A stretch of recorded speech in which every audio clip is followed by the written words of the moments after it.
penalties. And so administrative penalties can be anywhere upward of $50,000 for an individual and $500,000 for a business. But there would be a maximum for the admin penalties of $10,000. So the difference between a charge and an administrative penalty is an administrative penalty is assessed just through the department and the manager, the decision maker of that region, whereas the maximum charge of a guilty conviction would be seen before a judge. And then there's an option for tickets that could be done through an EPO. These are used very, very rarely, because, at least in the pesticide world, because usually the incidents are causing things that are more than $300. So they almost always are triggered to admin penalty or a greater charge going to see a judge. One thing that we have been seeing is creative sentencing is also has been a really important and valuable option for us.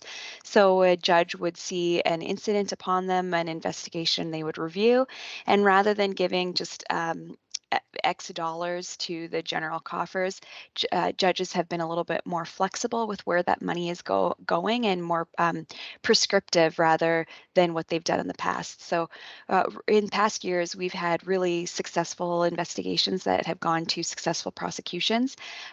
In the past 5 years, Orkin Canada received creative sentencing, where that money was put towards developing a national structural and fumigation manual. And so it's really, really beneficial for us to further prevent future incidents from occurring, and definitely helpful for more than just general revenue. It goes specifically back to the industry. So as our department, we've been seeing more of these come up, and we're really encouraging our legal team to be moving more into that creative sentencing option. So this is the 1-800 number that anyone could call in to report an incident. It's the Alberta Environmental and Dangerous Goods and Emergencies line, EDGE. And so this is a number you would call, and you're actually going to get a human being on the other line, and you can report to them any incidents that you have seen, or maybe if you yourself have been part of an incident. So I encourage you to take a screenshot of this picture. At the very least, pop it in your contacts of your cell phones. If you have training or you're supervising staff, I encourage them to do the same thing. And that way you have this number handy at all times. So now you kind of know the idea of how our compliance program works. I want to just dive in a little bit more into the actual incidents that occurred in 2021. So this chart here is showing the blue line is the incidents that occurred in 2021, and we've split them up by type of incident. And the orange line is showing just the 10-year average. So we kind of keep a running total of how many of these types of incidents occur. And you can see where we're kind of seeing some spikes and some reductions comparatively to our average numbers. So this first group here, drift, sorry about that, drift,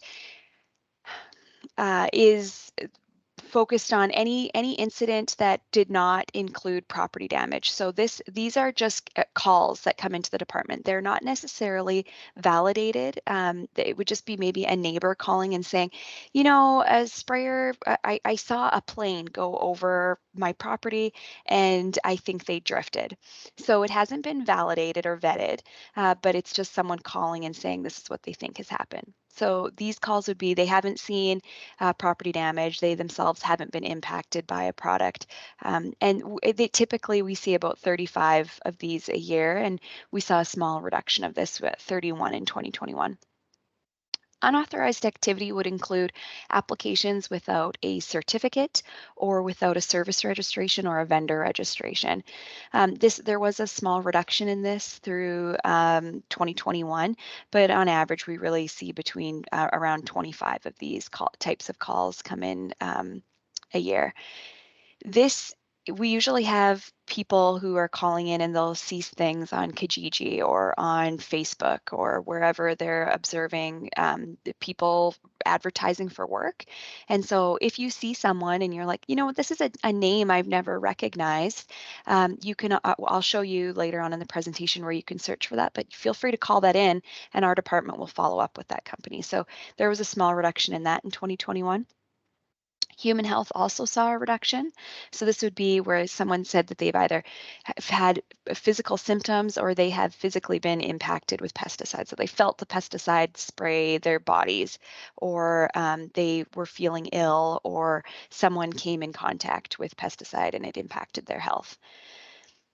The big piece that we saw in 2021 was property damage. So this could be for a whole suite of reasons. And, you know, we have our hypothesis, but I do believe strongly it has to do with people being at home more in 2021 and maybe observing what's happening around their homes a little bit more, or maybe being a little bit more or less lenient about what's going on, less lenient with their neighbors' activities.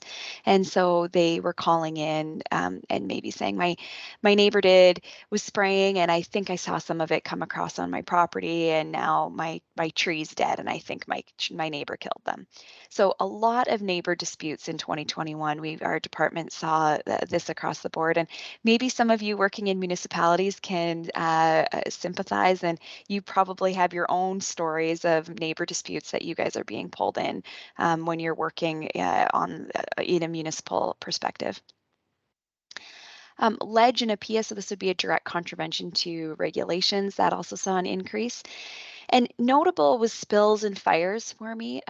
It is slightly below the 10-year average, but it still is higher. So 5, we saw this last 2021, and in 2020 it was also higher. So we're going to talk a little bit more about that later. And animal health and disposal we also speak to as well. So those are typically less than 5 incidents the department receives in relation to animal health and disposal a year. So just sort of interest sake, it's the same data, but now we're going to compare it to applicator class so you can see it. I'm just checking, does someone have a question? Okay, I thought I heard someone talking. Okay, so when we look at this by applicator class, I find this very interesting as the individual who looks after certification and working closely with the differences between class to class. But this group here, I'm just assuming, being with Farming Smarter, the average class that would be held would be agriculture, maybe landscape and industrial. So similarly, the blue line is what the incidents we would have seen in 2021, and the orange line is the 5-year average for incidents by certificate class. Nothing really earth-shattering here. We're definitely seeing consistent incidents from within each sector. Landscape and industrial tend to be a little bit higher, and landscape more so because I think there's just more eyes on the activity.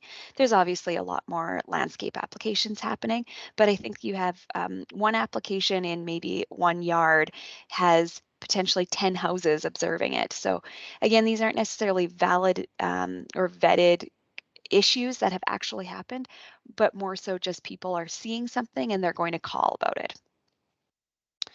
And then always notable are these groups here, the last 2 bars, the farmer and homeowner. They typically would have less certification and less training than the other groups that are listed on this chart, and they are higher than they have been in the 5-year average.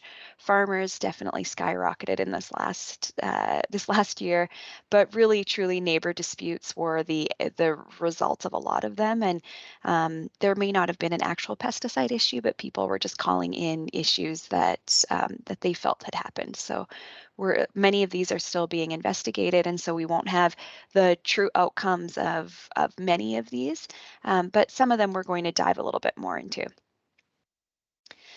So we're going to go into a little bit more about the applications issues that did not have a certificate or did not have a pesticide or service registration.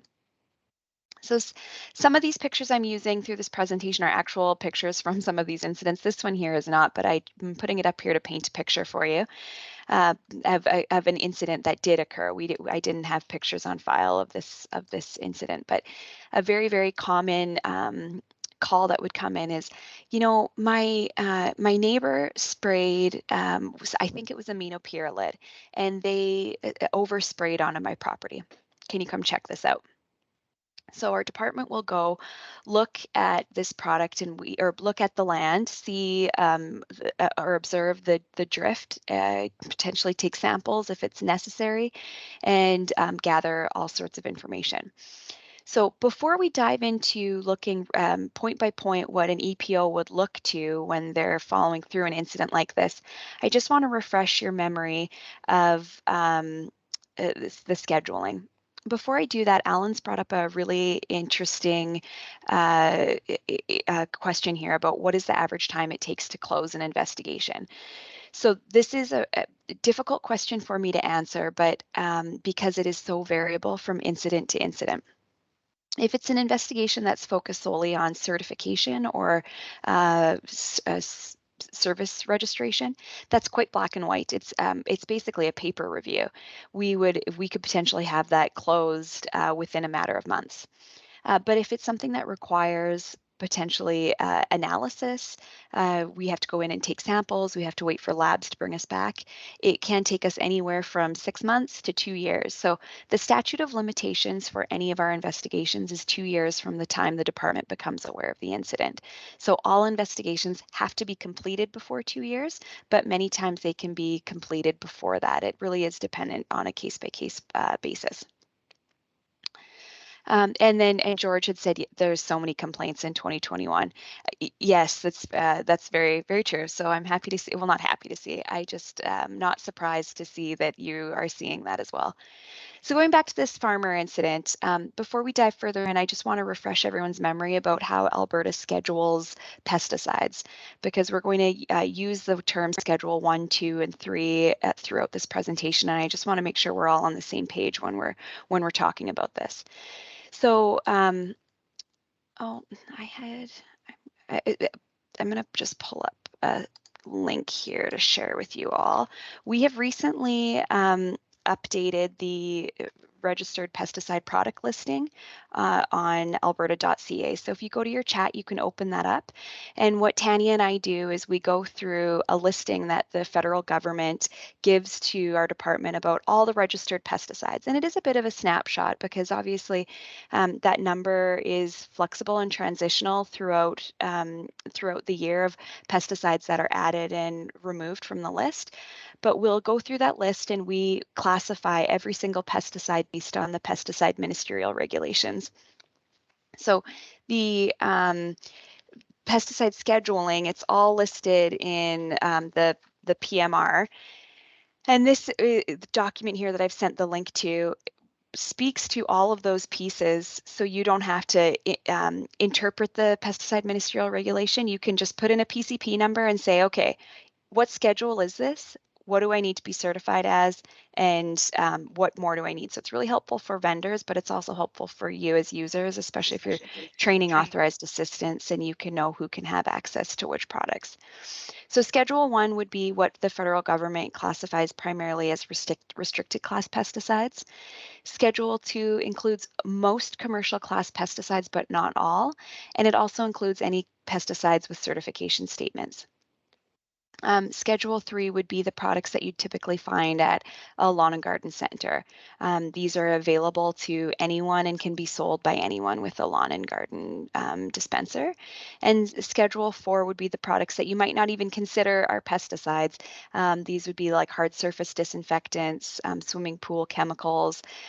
Even we've seen things like the fan filters that have antimicrobial fan filters. They would be considered Schedule 4 pesticides. So this would be the scheduling.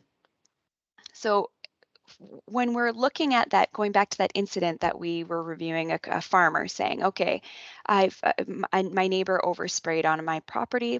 The first thing we're going to be looking at is, does this person need to be certified to apply that product? So let's say we look at that RPPL that I just sent you guys the link, and it turns out that that product is a Schedule 2 product. So that means that an individual who's applying a Schedule 2 product needs to be certified.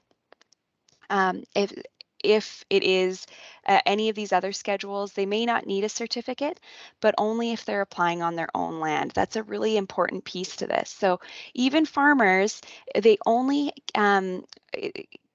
don't need to be certified if they're applying a Schedule 2 pesticide on their own property.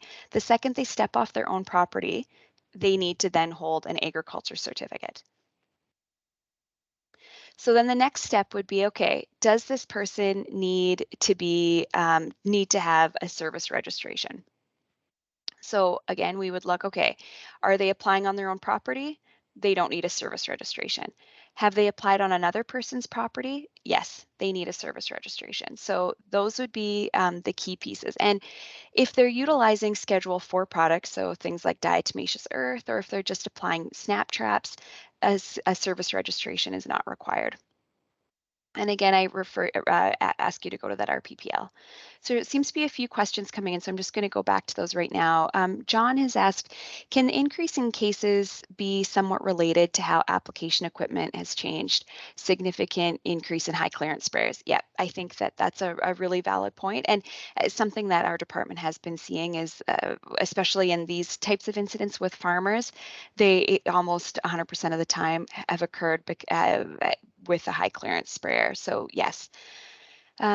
Adam has asked, have your investigations gone virtual at all with COVID using pictures or videos of an incident, or do you still always go out to a particular incident location?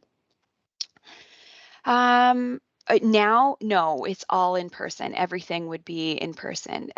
Early COVID days, there was, for some incidents, restrictions for investigators to go out to incidents, and it was really dependent by region and the incident that had come into the department. So it's not that way anymore, but there was a period of time where it was more virtual, where we were relying on pictures. But if samples needed to be collected, those have to be done by an investigator. So samples were always collected with an on-site inspection. SJ has said, have you seen farmers been getting I'm gonna just I'm guessing you're asking, have they been certified? And it's a whole kettle of fish. We have a lot of farmers who are actually quite eager to become certified. We have a particular farmer certificate program for farmers only when they're applying on their own property. But the issue that we've really been seeing in 2021 are these farmers who are applying off their property and think they can without a certificate and without a service registration. And this is what we're really trying to curb. So every presentation I give, in my head, I'm thinking, what is my one dream takeaway that I hope everyone who's sitting at this presentation will get? And this is it for this presentation. If you see a farmer applying pesticides off of their own property and you suspect that they're doing it illegally, please contact this into the department. Andrea and I have been in meetings a lot talking about this spring, and it is such a critical error that we are seeing on the landscape, but we have no way of capturing these individuals because they're not regulated in any way. So we don't have a list of names that we can go and do proactive inspections on. So we really, really are relying on people who may be aware of this happening to report it into our department so we can follow up with each of them. That's really the big takeaway. Mike has asked about rented property. So it's a really good question. If you are in a formal lease agreement, we would consider that as an owner or someone who is utilizing that land legally. If it is the one piece here is if that land is not in a formal lease agreement, or if it is named in a family member's name, you still need to be certified and you still need a service registration. So we've recently had something where it didn't go further than in the education process, but if if a farmer is spraying on land titled to a family member, we still would consider that spraying off of land that they own. So we educated them to that, and they created a formal lease agreement to make it clearly show that they were in a rental agreement. And then in that case, that farmer was able to spray on that land. Kevin has asked, and I might need you to give me a little bit more here, Kevin. So they closed the barter loophole farmers used. Oh, yes, there at one time, well, long before my days here at the department, there used to be something saying that you could basically a trade agreement. If a farmer was drying grain for another, they could the neighbor could spray their property. That doesn't exist anymore, and it hasn't for over a decade. If a farmer is spraying off of their property, they are looked exactly like a commercial applicator. They need to be certified, they need to have a service registration, and they need to have all the insurance that goes with it. It's a high risk application, and they need to be meeting the same requirements as everyone else in the commercial industry. SJ has asked again, have farmers been backing of complaints getting on the bad side of other farmers? Okay, I'm just going to guess that you're asking, like, is there an issue with if one farmer rats out another farmer, essentially? And I haven't seen that, primarily because every call that comes into the department is anonymous. So when an EPO goes out to a site, they're not saying, yeah, Fred over there called us in and told us that you drifted or told us that you're doing all these illegal things.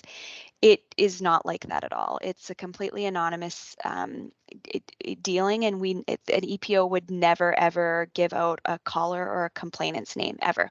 It's just, it goes against protocol. I think what does happen though is that farmers are concerned, like, if the government starts sniffing around this guy, there's only like 2 people who knew this was happening, so the farmer is going to rule out that it was me who called them in. And I do think that that is a big barrier for people calling this out. But I'm at the point where I've heard so many companies and individuals being undercut by farmers who are charging less, and they've been forced to sell equipment or get out of the business because this is such an issue, that I just I really put it back into the hands of you guys as certified applicators, that this is something that really needs to be done. If you know this is happening, please call it into the department. We are not saying we're going to stop them from doing it. We just want them to be doing it the right way. And that means that they're trained and that they have the pieces that they need to do things safely, just like you guys all are here. So that's my takeaway. Please report these in. Now, if you're wondering, I wonder if this farmer has a service registration.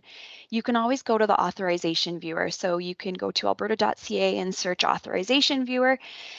And in the authorization approval holder or company, you can type in the individual's name, or you could type in a company name if they have, and see if they have a service registration, because maybe they do. They might. And if you aren't comfortable with that, you send me an email and say, I'm having a hard time finding this person on the authorization viewer. Do they have a service? And I'll follow up on it, because sometimes they're registered under Alberta LTD numbers. So just because you can't find it here isn't a smoking gun. If they have an Alberta limited number, they could be in compliance. They've just registered their business under a name that you're not aware of. But if you send that to me, I can check. And if you're not comfortable reporting this into the department, I can even do that on your behalf. It's just, we're at such a state where we really, really need this information. And I am willing to bend over to get backwards to get this information and get these details so we can get these farmers into compliance. So just to do a quick summary of the difference between what a service can do and what a farmer can do, so everyone leaves this presentation with like full black and white understanding here. So if you are a service, that means you're applying on someone else's property as a business. You must employ a certified applicator. You must have a valid pesticide service registration of the same class, and you're permitted to purchase all pesticide products. Now, a farmer, they are only able to apply pesticides on land that specific individual owns or is in a formal rental agreement. They do not require certification or a service registration unless that the products that they're spraying have a certification statement on them. And then they would have to get the farmer pesticide certificate, and that would allow those individuals to purchase products with the certification statements. And again, it's only for use on their own property. That farmer pesticide certificate is not the same as an agriculture certificate like many of you here hold. It is a very different training, it's a different exam process, and it's a different certificate. So there's a clear difference, and that's what we're wanting to curb right now. So that's kind of the one piece that the department would look at. But the next piece is we would be curious, okay, how did that farmer in this original incident, how did they purchase the product? So then EPO would go to a vendor, and we would look at them to see, did that vendor and dispenser, did they do all the things that they needed to do to legally sell the pesticides? Did they validate that that person was indeed a farmer? And that would be done through their legal land description or a farm fuel benefit number, or did they validate that they had a true valid pesticide applicator certificate? So that's a real key piece, and something that we're hoping you've seen. We've been doing a lot of training with our dispensers in the last 2 years about just ensuring that they know their record keeping requirements. Back in 2018, we did make a change to the regulations that said that vendors and dispensers needed to track the expiry dates in addition to the certificate numbers. So that's just because what we were noting in investigations and inspections were that a company may keep a certificate number once, they would look at it once, keep it on file, and they would never confirm that that individual recertified. So they may not have relevant and current information, and still would have access to the product. So that's what the purpose of that expiry date was. So some other incidents that we've been seeing in regards to certification and service registration has been the application of Ruschcall. And this is kind of bananas to me that we're seeing this. I don't know how many people here use this product, but I'm going to just spend a very, very short period of time here talking about this because it has just been such an issue for our department of people baiting holes for gophers specifically, and this is what the applications would look like. So any of you who use Ruschcall would know this is like clearly a violation of some federal pesticide labels, and definitely some issues. So when we look at the label, I just wanted to show you guys an example of a label with a certification statement. So Ruschcall here in this red on the left side, it clearly states only to be used by a certified pest control operator, farmer, and person authorized in government approved pest control programs. So that means that anyone using this needs to be certified. There's also on the right-hand side, it's going to show us pieces of what the application should look like depending on what pest you are looking at. So when we look at if you're hand baiting, locate all ground squirrel burrows in the area of treatment and place 7 to 14 grams of bait into each burrow. So let's just go back to this picture. That's not 7 to 14 grams, if anyone's wondering. This is definitely in excess of that, and something that we don't like to see. So this is an example of an incident that Alberta Environment and Parks would be working in tandem with Health Canada, and we would be doing potentially a joint investigation because there's a lot of pieces here. When it comes to a division of labor, if it's a clear violation of a label statement, Health Canada has a lot of skin in the game. So we definitely would be working hand in hand with them. But this one here is, we would want to be checking, did they have a certificate? Did they have a service registration? And these are the things that are really important, especially when it is a pesticide label statement. All right, I'm going to go through there and just move on to now some other incidents that we've been seeing in regarding drift, leaching, and runoff, and just show you a few examples. So this is an example of a drift incident that came to our department along a school, actually. So they were, this fence line here is a division between where the school kind of soccer field was and then their play structure. So there's some kind of typical drift signs here. We see a gradient of damage, perhaps, but likely this application, it may have occurred even the year before, or but this is what we came across. So you can see that there's a very strong likelihood of drift. So as a department, we would go ask the school board who they had come to the site to do any applications. We would validate if they were appropriate, if they had the appropriate class of certificate, if they had a service registration, and we would review all of the spray records. So the spray records might indicate, give us an idea of what type of pesticides we need to be sampling or testing for to rule out any other issues. you know, for the amount of pesticide drift incidents and pictures I've seen, I can pretty much say this is pesticide drift. But we still need to rule out, if we are going to be going to prosecution, that this is an insect damage or a disease or a fungus or something, just if it is to go to investigation. Oh, sorry, I'm just seeing that there's some questions, and I think, what is the new product, zinc phosphate for gophers? And George, I think you've answered that. Kevin, I'm not sure that answer off the top of my head. So if anyone has a different answer than what George provided, please put that in the chat. So the other thing we would be looking to, in addition to all those things, is we would look directly to the label statements. And so this is where I want to discuss with you as applicators, is just to go back and really review some of those label statements that are already giving you some sound advice about how to prevent some of these items, because this would just be some examples that the labels clearly stating that you need to do to avoid drift. The problem I have with these statements is none of it is really like clear statements that I can take to evaluate spray records with.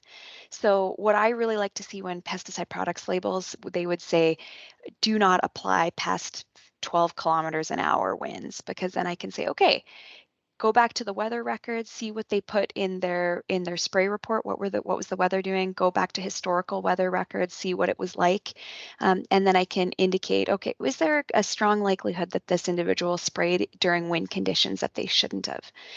Looking at this picture, I would say they likely were, because that's a pretty high, you know, a taller canopy that the spray would have had to be at to get it negatively impact this tree.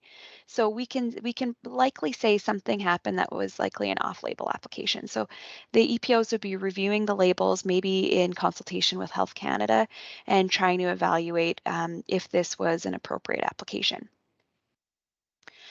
So another example of runoff, this is something we're really, really noting, and perhaps it's because people are just being more observant and of sites like this.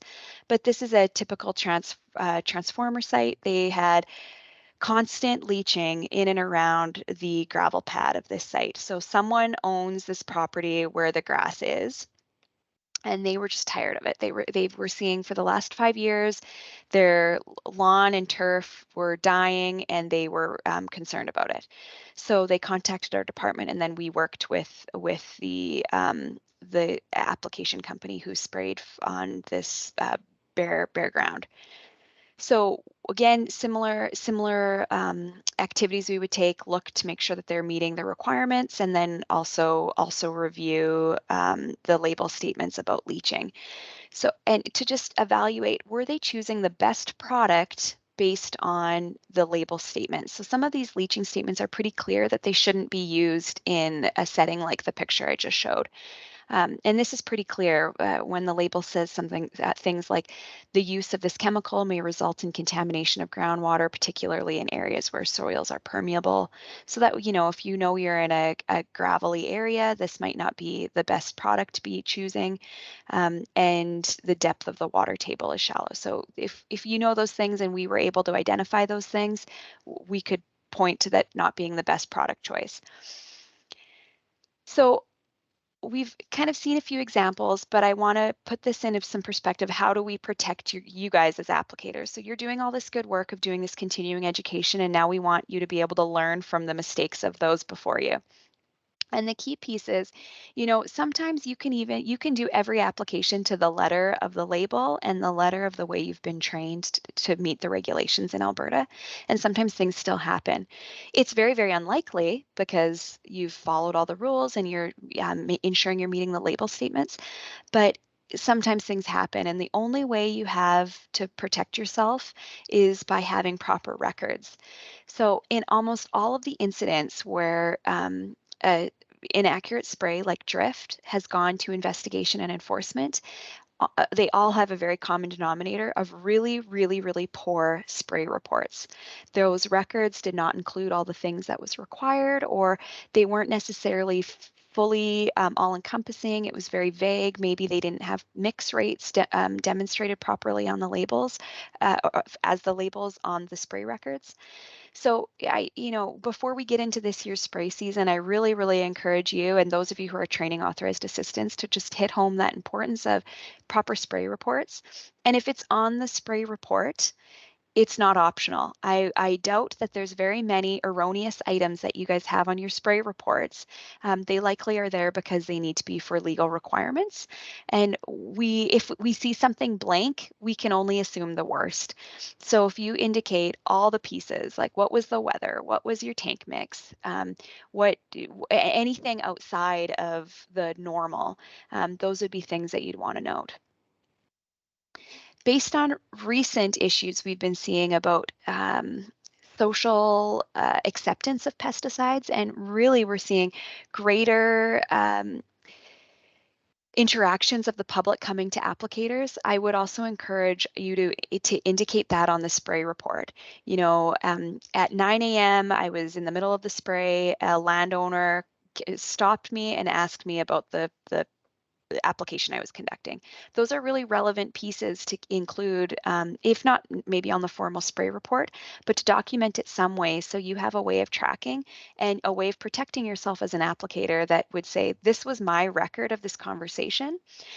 Because what we have noted is that there's just been an alarming amount of RCMP involved pesticide incidents where neighbors are coming together in a very, very aggressive and negative way that has come to human harm, not because of pesticide use, but because of people are just so passionate and so angry that pesticides are being used. So to protect yourselves, I just encourage you to look beyond even maybe what is regulated by Alberta Environment and Parks when in regards to pesticides, but also to protect yourself further as well. All right, so now a lot of fewer this year, but just while I have you here for the next few minutes, I just wanted to also identify some misuse of applications near water and go through just the highlights for when we're applying pesticides near water, what you need to confirm as an applicator.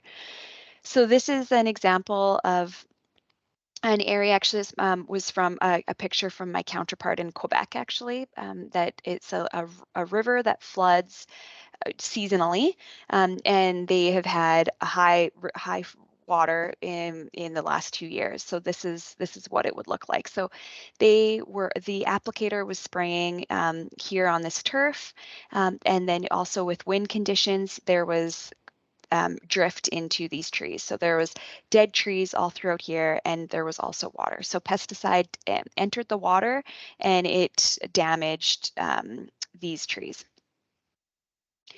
So now if we just can remove our minds, I just thought this was a really interesting picture, so I pulled it from my colleagues, shared this picture with me.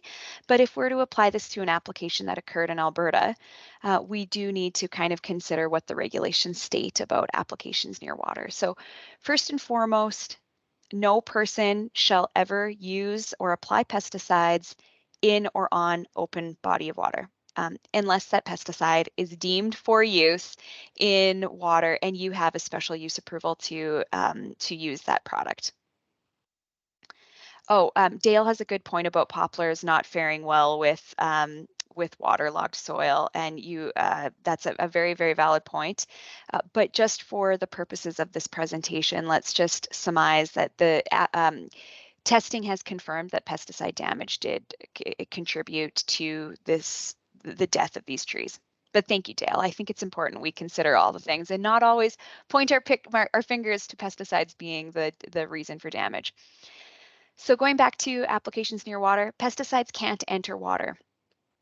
If it's listed in Schedule 1, 2, or 3 within 30 horizontal meters of an open body of water, we may use it, but it has to be used according to the code of practice, and we'll go through that a little bit here.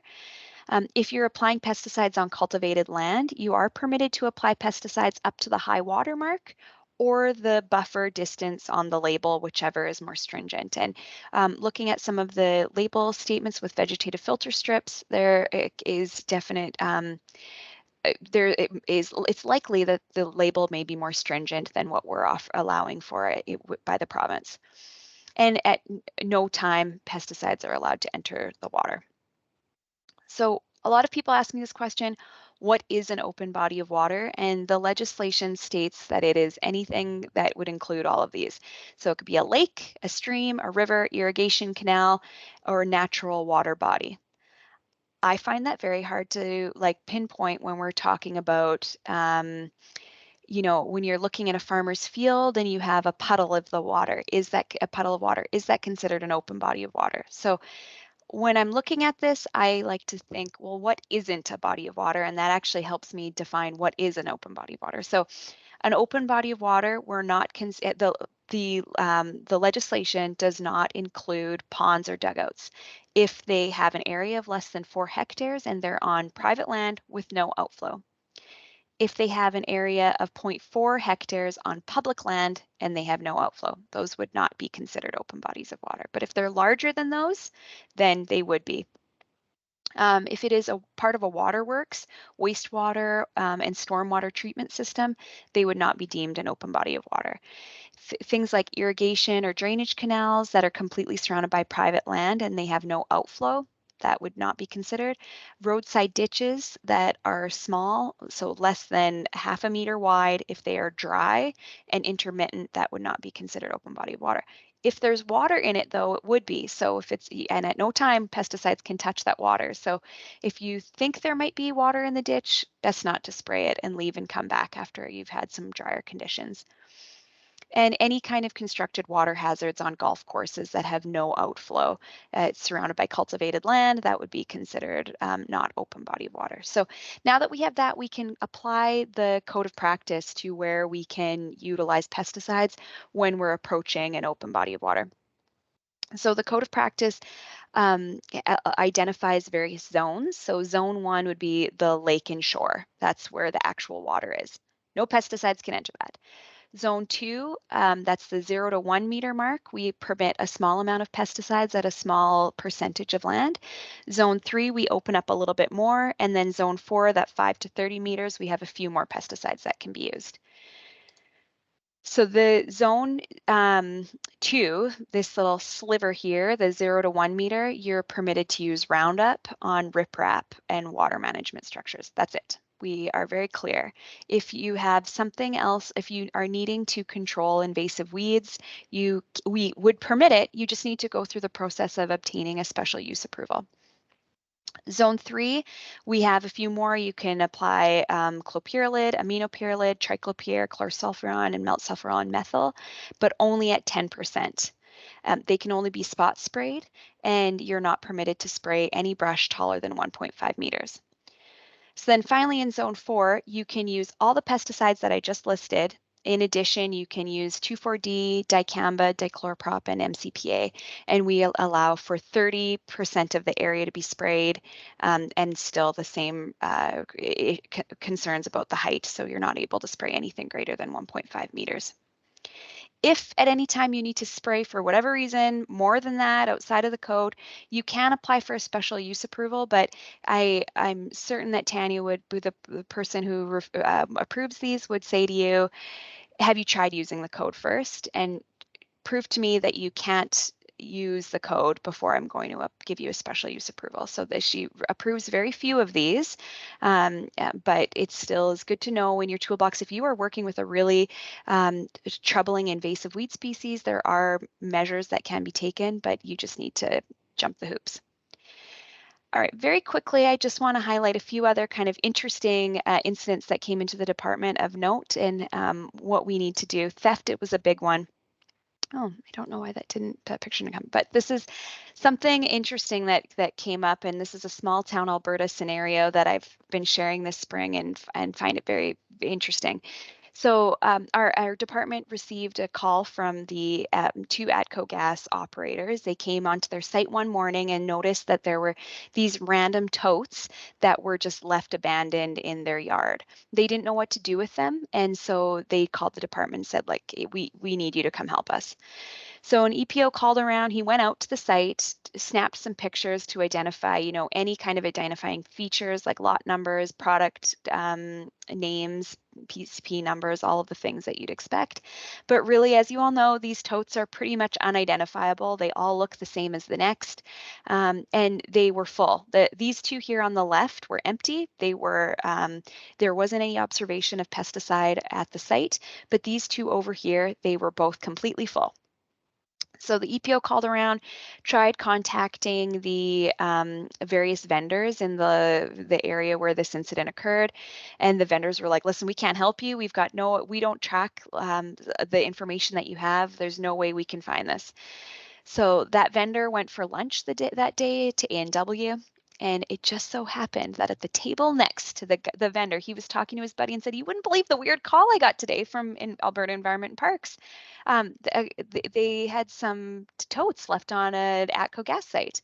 And a farmer was like, "Someone found some totes? Those are my totes. My truck got stolen last night, stole the truck and trailer, and these are my totes." So the vendor put him in touch with the EPO, and sure enough, he was able to identify all of his things, and we were able to return them. And thankfully, these totes proved that they're very hardy, and none of the pesticides spilled.